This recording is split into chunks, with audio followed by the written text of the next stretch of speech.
ఇప్పుడున్న సీజన్ బట్టి జలుబు దగ్గుల వల్ల మనం ఏం తినాలన్నా తినాలనిపించట్లా, నోటికి కూడా మంచి టేస్ట్ అనిపించట్లేదు.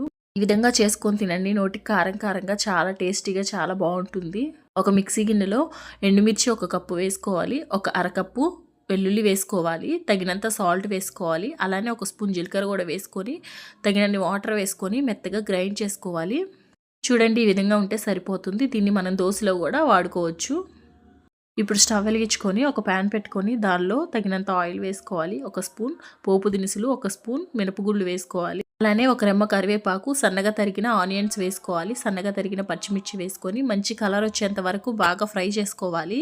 ఆనియన్స్ అన్నీ మెత్తగా అయ్యి కొంచెం ఫ్రై అయిన తర్వాత దీనిలో మనం మిక్సీ పట్టి పెట్టుకున్న ఈ పేస్ట్ని కూడా వేసుకోవాలి. ఇప్పుడు ఫ్లేమ్ని మీడియం ఫ్లేమ్లో పెట్టుకొని ఇదంతా బాగా మిక్స్ చేసుకోవాలి. పచ్చివాసన పోయేంత వరకు బాగా మిక్స్ చేసుకోవాలి. ఒక 2-3 మినిట్స్ వరకు. వీలైతే దీనిలో ఉడకపెట్టిన గుడ్లు కూడా వేసుకొని మంచిగా మిక్స్ చేసుకోవడమే.